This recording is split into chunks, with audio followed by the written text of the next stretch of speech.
दिखने में हैंडसम, एक अच्छे खासे परिवार से आने वाला ये नौजवान जिसकी वाइफ ऑस्ट्रेलिया में जॉब करती हो, इसके बावजूद उसकी लाइफ की डेस्टिनी ने उसे अपराध के ऐसे कुचक्र में उलझा दिया कि जिससे वो कभी भी बाहर नहीं आ सका। पंजाब, हरियाणा, उत्तर प्रदेश, राजस्थान, हिमाचल प्रदेश जैसे क्षेत्रों में अपनी आपराधिक करतूत से खौफ पैदा कर देने वाले सुक्खा कहलवा का असली नाम सुखबीर था। सुखबीर की फैमिली वालों को इस बात की भनक भी नहीं लगी कि कब उनके लड़के के कदम अपराध की तरफ बढ़ते चले गए। बहुत ही कम उम्र में उसने इस दुनिया को अलविदा कह दिया, लेकिन उसके चाहने वाले उसके जाने के बाद भी कम नहीं हुए। उसकी पॉपुलैरिटी लोगों के बीच इस कदर छा गई कि कुछ पूछे ही मत। अपनी मौत के 4 साल बाद अचानक वो जिंदा हो गया। अगर आप सोच रहे हैं कि ऐसा कैसे हो सकता है, तो ये जानने के लिए इस वीडियो में बने रहिए बिल्कुल आखिर तक। मात्र 17 साल की उम्र से ही अपराध की दुनिया में उसने कदम बढ़ाना शुरू कर दिया। 27 साल की उम्र तक आते आते उस पर 4 बार जानलेवा हमला किया गया। चारों बार वो बच गया। सुक्खा कहलवा ने सोशल मीडिया को अपना हथियार बनाया। इसकी कहानी किसी फिल्मी स्टोरी से कम नहीं। इसे मारने वालों ने पुलिस की मौजूदगी में ही इसे गोलियों से भून दिया और मारने के बाद इसकी लाश के पास भंगड़ा किया था। सुक्खा कहलवा कभी विदेश जाकर बसने के सपने देखा करता था, लेकिन इसके परिवार में इसके माता पिता, भाई, बाकी सभी सदस्य फॉरेन में शिफ्ट हो गए, लेकिन ये अकेला ही यहीं भारत में रह गया। एक वक्त था जब वो बहुत ही सीधा साधा लड़का था, केवल अपने दम पर पैसा कमाने और अमीर बनने के सपने देखा करता था। लेकिन जब हालात बदले तो उसका खौफ कुछ ऐसा फैला कि पंजाब से लेकर पश्चिम बंगाल तक कोई भी उससे नजरें मिलाने की हिम्मत नहीं करता था। सुक्खा कहलवा के जुर्म की कहानी पंजाब से शुरू होकर पश्चिम बंगाल तक फैल गई थी। साल 2000 से लेकर 2015 तक सुक्खा कहलवा ने जुर्म की दुनिया में कुछ ऐसा नाम कमाया कि उसका डर लोगों की आंखों में तैरता था। उसकी पहचान एक शार्प शूटर के तौर पर हो गई थी। उसके खिलाफ हत्या, डकैती, गैंग वॉर जैसे कुल 60 मामले दर्ज थे। सुक्खा कहलवा का असली नाम सुखबीर सिंह था। ये पंजाब के कपूरथला जिले के कहलवा गांव में पैदा हुआ। अमेरिकन NRI सुदर्शन सिंह और हरजिंदर कौर के घर में इसका जन्म 21 जून साल 1987 को हुआ। उसे सुखबीर सिंह नाम उसके माता पिता ने ही दिया, लेकिन प्यार से उसे सुक्खा कहकर बुलाते थे। आगे चलकर उसने अपने नाम के पीछे गांव का नाम जोड़ दिया और इस तरह वो हो गया सुक्खा कहलवा। पंजाब में सुक्खा की फैमिली NRI फैमिली कहलाती थी, क्योंकि उसके परिवार में 2 चाचा अमेरिका में सेटल हो गए थे। इसका परिवार भी विदेश में जाकर रहना चाहता था, लेकिन वीजा मिलने में देरी हो रही थी। इसकी वजह से सुक्खा के पिता गांव में ही खेती बाड़ी का काम करते थे और सुक्खा अपने भाई के साथ गांव के स्कूल में पढ़ाई लिखाई किया करता था। काफी मशक्कत के बाद सुक्खा के पिता और उसकी माँ का वीजा बन गया, लेकिन सुक्खा और उसके भाई का वीजा नहीं बन पाया। इसके पीछे कारण था कि सुक्खा का पासपोर्ट भी तैयार नहीं हुआ था। सुक्खा का पासपोर्ट न बन पाने की वजह ये भी थी कि 15 साल की उम्र में गांव में वो एक झगड़े में उलझ गया था।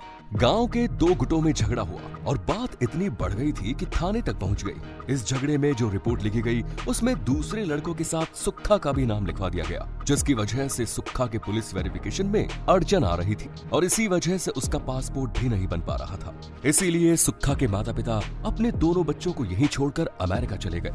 लेकिन झगड़े में सुक्खा का जो एक बार नाम आया, इस इंसिडेंट ने उसकी पूरी लाइफ बदल कर रख दी। एक मामूली से केस ने सुक्खा की लाइफ का डायरेक्शन ही मोड़ दिया। एक सीधा साधा लड़का अब गुनाहों के दलदल में उतर चुका था। सुक्खा कहलवा ने सोशल मीडिया का काफी अच्छे से इस्तेमाल किया। नए जमाने का होने के कारण उसे इसमें कोई दिक्कत नहीं महसूस हुई। उसने सोशल मीडिया पर एक्टिव रहना शुरू किया, खास तौर से फेसबुक पर। जब वो जेल में रहता था तब भी वो वहीं से फेसबुक पर अपना स्टेटस अपडेट करता रहता था। इसकी वजह से फेसबुक पर इसकी जबरदस्त फैन फॉलोइंग हो गई। खास तौर से जब भी वो बंदूक या पिस्टल के साथ अपनी फोटो फेसबुक पर अपलोड करता तो उसके एक पोस्ट पर हजारों और लाखों की संख्या में लाइक आ जाते थे। सुक्खा कहलवा को अपराध की दुनिया छोड़ देने के लिए एक मौका जरूर मिला था, जब उसकी जिंदगी में प्यार की बहार आई। जी हाँ, एक रिजॉर्ट के मालिक की बेटी के साथ उसका अफेयर हो गया। अपनी हैसियत को छोड़कर उस लड़की ने सुक्खा कहलवा का हाथ थामा। वो उससे प्रेम करती थी। उसे सुक्खा की सूरत के अलावा उसकी सीरत से भी प्रेम हो गया था। लड़की की फैमिली काफी हाई फाई थी। उसे सुक्खा कहलवा पसंद नहीं था और उन्होंने सुक्खा और उसकी गर्लफ्रेंड की शादी का भरपूर विरोध किया। लेकिन सुक्खा के दोस्तों ने दोनों प्रेमियों को मिलाने का काम किया और दोनों की कोर्ट मैरिज करा दी। फाइनली लड़की के परिवार वाले अपने बेटे के प्यार के आगे झुक गए और उन्होंने सुक्खा कहलवा को अपने दामाद के तौर पर एक्सेप्ट कर लिया। इसके बाद पूरे रीति रिवाज और विधि विधान के साथ इन दोनों की शादी हुई। सुक्खा कहलवा ने 11 जुलाई 2008 में अपने दोस्तों की मदद से उस लड़की से शादी कर ली। इसके बाद सुक्खा की पत्नी के परिवार वालों ने अपने दामाद यानी कि सुक्खा कहलवा का पासपोर्ट भी बनवा दिया और इसके साथ ही वो उसी के साथ हिंदुस्तान से ऑस्ट्रेलिया चला गया। वो लड़की ऑस्ट्रेलिया में किसी रेप्यूटेड कंपनी में ऊंची पोस्ट पर जॉब करती थी। सुक्खा कहलवा के पास कोई काम नहीं था, वो घर में ही रहा करता था। उस लड़की ने कई बार अपने पति से कहा कि तुम कोई काम धंधा कर लो, मगर इनका मन नहीं लगा। एक्चुअली सुक्खा कहलवा बीए पास भी नहीं था, बीए की पढ़ाई भी उसने बीच में ही छोड़ दी थी, इसीलिए उसे कोई बहुत अच्छी नौकरी या काम मिलने की उम्मीद नहीं थी। सोचा कि ऑटो चला लिया जाए, लेकिन उसमें भी इनका मन नहीं लगा। एक्चुअली एक रिपोर्ट के मुताबिक सुक्खा कहलवा ऑस्ट्रेलिया में टैक्सी चलाने लगा था। आगे चलकर उसके दिमाग में ये बात घर कर गई कि उसकी पत्नी का किसी और के साथ अफेयर है। दोनों के बीच टेंशन पहले से ही बहुत अधिक थी। इस बीच जब सुक्खा के दिमाग में ये फितूर चलने लगा तो उसने डिसीजन लिया कि वो ऑस्ट्रेलिया छोड़कर वापस इंडिया आएगा। इसके बाद सुक्खा कहलवा अपनी बीवी को ऑस्ट्रेलिया में छोड़कर वापस इंडिया आ गया। अपने गांव कहलवा आने के बाद एक बार फिर वो अपने उन दोस्तों की संगत में आ गया जो पहले से ही आपराधिक प्रवृत्ति के थे। उस दौर में लवली बाबा, विक्की गोंडर, लॉरेंस बिश्नोई और प्रेम लाहौरिया के बीच गहरी दोस्ती हुआ करती थी। लेकिन इस दोस्ती के बीच में उस समय दरार पड़ गई जब लवली बाबा एक लड़की के संपर्क में आया। सुक्खा कहलवा उस लड़की को अपनी बहन मानता था। लवली बाबा उसी लड़की को धोखा दे रहा था। ये बात जब सुक्खा कहलवा को पता लगी तो लवली बाबा और सुक्खा कहलवा के बीच की दोस्ती दुश्मनी में बदल गई और ये दुश्मनी बड़ी ही जल्दी जानी दुश्मनी में बदल गई। सुक्खा कहलवा ने मन ही मन लवली बाबा को सबक सिखाने का डिसीजन ले लिया था। लवली बाबा भी शांत नहीं बैठा था, वो भी सुक्खा कहलवा को ठिकाने लगाने की प्लानिंग बनाता रहता था। लेकिन फाइनली सुक्खा कहलवा को मौका मिल गया। उदयपुर की गोगी जिम में जब लवली बाबा मौजूद था, उसी समय सुक्खा कहलवा वहां पहुंच गया और उसने सीने में मौत वाली गोली उतार दी। अपराध के रास्ते पर भागता हुआ सुक्खा कहलवा अब अपना गांव छोड़ चुका था और वो जालंधर में रहने लगा। उसके खिलाफ रोज रोज नए मामले दर्ज होते गए। सुक्खा जुर्म की दुनिया में अब तेजी से भागने लगा था।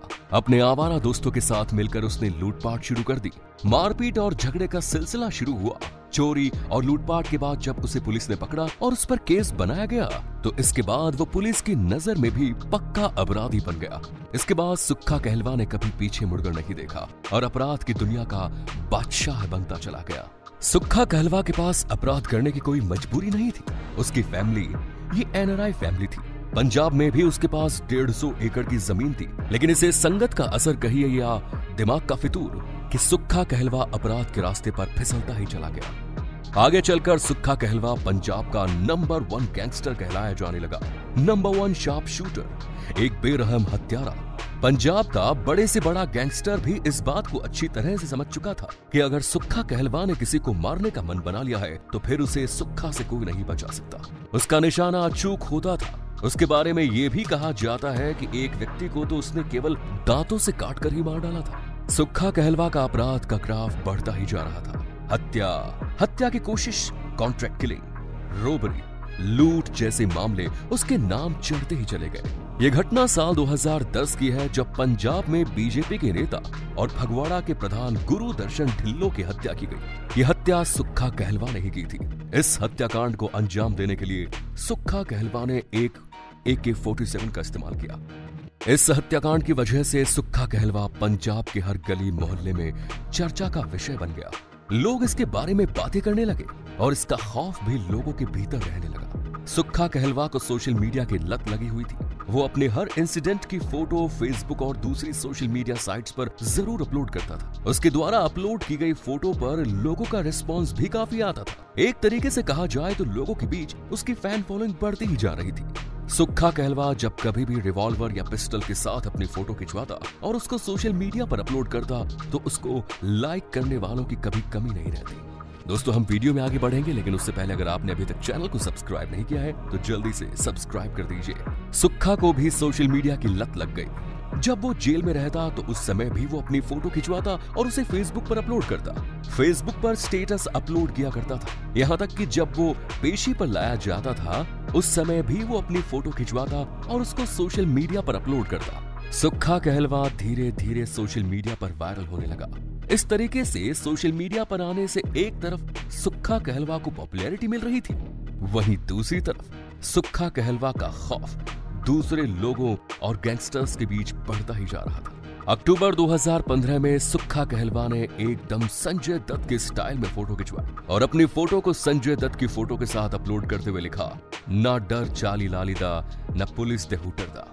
एक जट फैन संजय दत्त दा तो दूसरा कहलवा वाले शूटर दा। अब पंजाब में सुक्खा कहलवा टॉप गैंगस्टर कहलाया जाने लगा। इसी हिसाब से उसके दुश्मनों की संख्या भी बढ़ने लगी। अब उसे केवल पुलिस का खौफ नहीं था, बल्कि जिन लोगों से उसने दुश्मनी मोल ले ली थी उन लोगों से भी उसे जान का खतरा था। ये कहना गलत नहीं होगा कि पुलिस के पास जाने पर उसे सिक्योरिटी ही मिलती, लेकिन अगर वो किसी दुश्मन के सामने आ गया तो दुश्मन उस पर कोई रहम नहीं करेगा। हुआ भी कुछ ऐसा ही। सुक्खा कहलवा का फाइनल एनकाउंटर होने से पहले उसके ऊपर 4 बार जानलेवा हमले हुए, मगर हर बार किस्मत उसके साथ थी और उसकी जान बच गई। ये घटना साल 2010 की है, जब सुक्खा कहलवा पंजाब के जालंधर जेल में बंद था। इसी साल के अक्टूबर महीने में सुक्खा कहलवा जेल से फरार हो गया। हालांकि जेल से भगाने के कुछ दिनों बाद ही उसे फिर से पकड़ लिया गया। इसके बाद सुक्खा कहलवा को जेल ट्रांसफर कर दिया गया और उसे जालंधर जेल से पंजाब की रोपड़ जेल में रखा गया। लेकिन सुक्खा कहलवा पंजाब की रोपड़ जेल में रहते हुए उसकी सलाखों को तोड़ने में कामयाब हो गया और साल 2012 में वो इस जेल से भी भाग गया।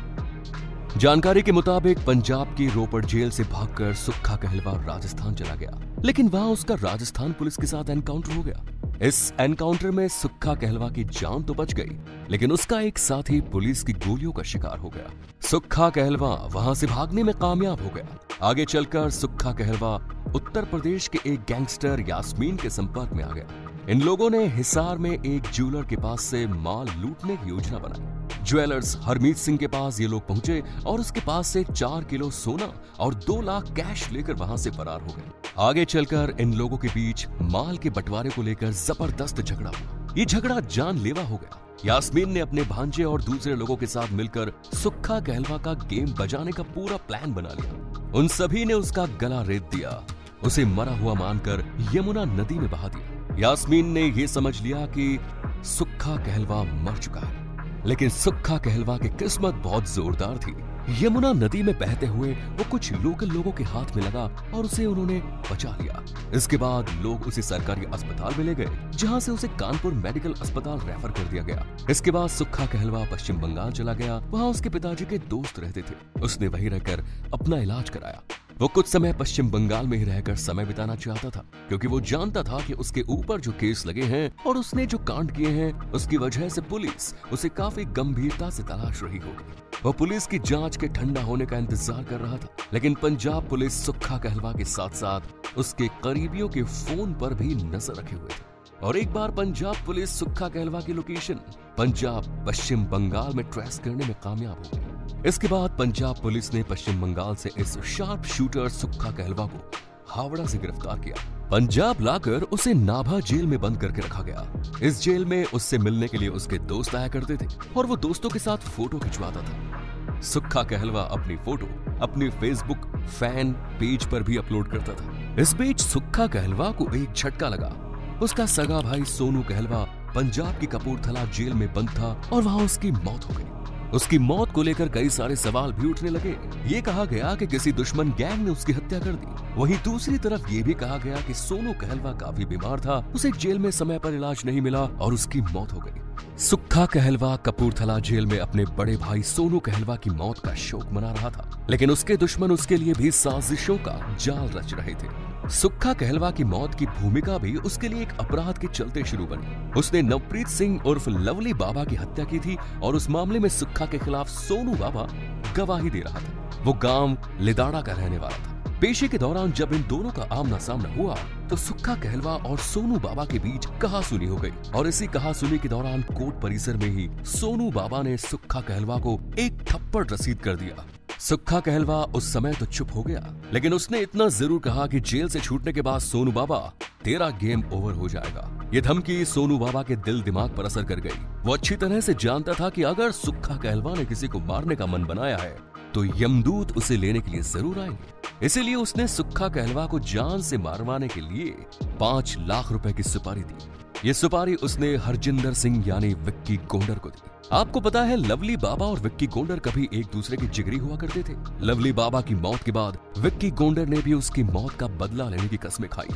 ये घटना है 21 जनवरी 2015 की, जब सुक्खा कहलवा को पेशी के बाद वापस नाभा जेल ले जाया जा रहा था। इस बात की सूचना सोनू बाबा को लग चुकी थी। उसने विक्की गोंडर और उसकी गैंग को ये सूचना दे दी और विक्की गोंडर ने फगवाड़ा से नाभा जेल के रास्ते में सुक्खा कहलवा का गेम बजाने का प्लान बना लिया। नेशनल हाईवे पर जमालपुर नाम की जगह पड़ती है, यहीं पर सुक्खा कहलवा को मारने का प्लान बनाया गया।